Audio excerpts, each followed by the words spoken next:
جی صدر صاحب، food street کے لیے عرصہ دراز سے آپ نے تاجروں کی حمایت میں کوششیں کی. فوڈ اسٹریٹ کے لیے آپ نے اپنے کاروبار کو بھی داؤ پہ لگایا فوڈ اسٹریٹ کے بچانے کے لیے یا فوڈ اسٹریٹ سے نقصانات کے لیے. اس کے بارے میں آپ کیا کہیں گے کہ موجودہ رمضان میں جو یہ بازار گرم ہے اور اس بازار میں گزرنے کا راستہ بھی نہیں ہے، اس بازار سے ہماری عوام کو فائدہ ہے یا نقصان؟ اس کے بارے میں آپ کیا کہیں گے؟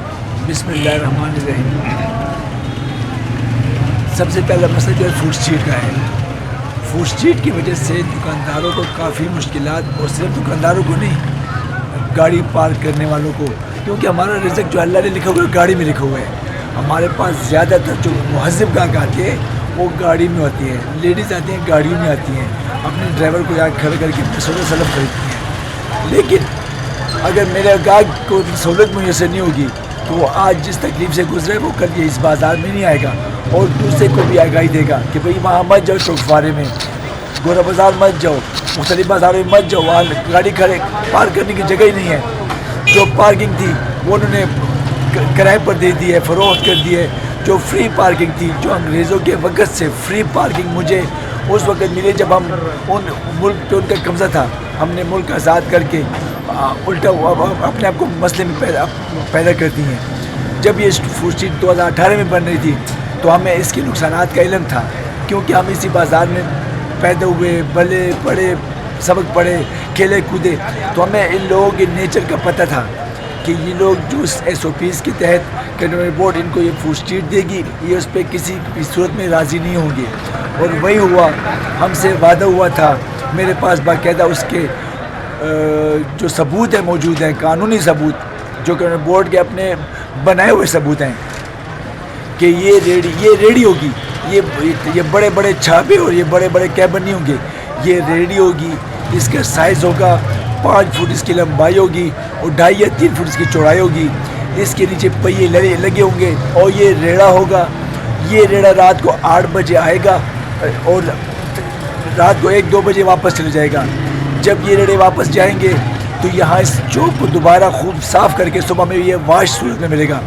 شروع میں جب کور کمانڈر صاحب نے اس کی افتتاح کیا 2018 میں، تو ان سے بھی میں نے یہی مطالبہ کیا کہ جو فوڈ اسٹریٹ آپ بنا کر ہمیں دے رہے ہیں یہ فوڈ اسٹریٹ نہیں ہے، یہ ہمارے لیے ایک بڑے مسائل کی جڑ آپ لگا کر جا رہے ہیں. انہوں نے بالکل ہمارے ساتھ وعدہ کیا تھا کہ جو ایس او پیز آپ کے ساتھ سی او صاحب نے طے کیے ہیں کہ انہوں بورڈ کی صورت ساتھ وہ سی ایس او پیز پر یہ ریڈیو والے کام کریں گے. لیکن چند ماہ اسی طرح کام چلتا رہا. اس فوڈ اسٹریٹ کو خوبصورت بنایا گیا، یہاں پودے لگائے گئے، یہاں ڈسبین رکھے گئے، یہاں مالی تھے، یہاں چوکیدار تھے، چوک فارے میں فوارہ چل رہا تھا، وہی دکھاوے کا دکھاوا تھا. چند مہینوں بعد فوڈ اسٹریٹ سے گند بن گیا اور یہ گند اب ہمارے لیے زہر قاتل بن چکا ہے. ابھی موجودہ تو رمضان کے حوالے سے یہ فوڈ اسٹریٹ تو اتنی بھری جاتی ہے کہ اس میں گزرنے کا راستہ تک نہیں رہتا. اس کے لیے آپ حکومت وقت سے کیا مطالبہ کرتے ہیں اور کنٹینمنٹ بورڈ سے کیا مطالبہ کرتے ہیں؟ ہمارا ان سے یہی مطالبہ ہے. 1924 کے ایکٹ کے مطابق کنٹرول بورڈ اپنی کارکردگی دکھاتا ہے. تو 1924 کے ایکٹ میں لکھا ہوا ہے کہ اگر اس فوڈ اسٹریٹ سے آپ کا کاروبار، آپ کی جائیداد، آپ کے روزگار کو فرق پڑتا ہے تو اس فوڈ اسٹریٹ کو فوراً اس سے پہلے ختم کر دیا جائے گا. 1924 کے ایکٹ میں یہ الفاظ موجود ہیں. آپ خود دیکھیں، یہ ریڑے لگے ہوئے ہیں، ریڑے کے اوپر بڑے بڑے سائن بورڈ لگے ہوئے ہیں، سائن بورڈ کے اوپر بڑی بڑی چھتریاں لگی ہوئی ہیں. تو ان کے پیچھے کسی دکاندار کی دکان آپ کو نظر نہیں آئے گی. تو یہ جائیداد کو نقصان نہیں ہے تو کیا ہے؟ دکاندار کے کاروبار کو نقصان نہیں ہے تو میں کس کے لیے لڑوں گا؟ میں اپنے روزگار کے لیے لڑوں گا، کیوں یہاں میں رزق کمانے آتا ہوں.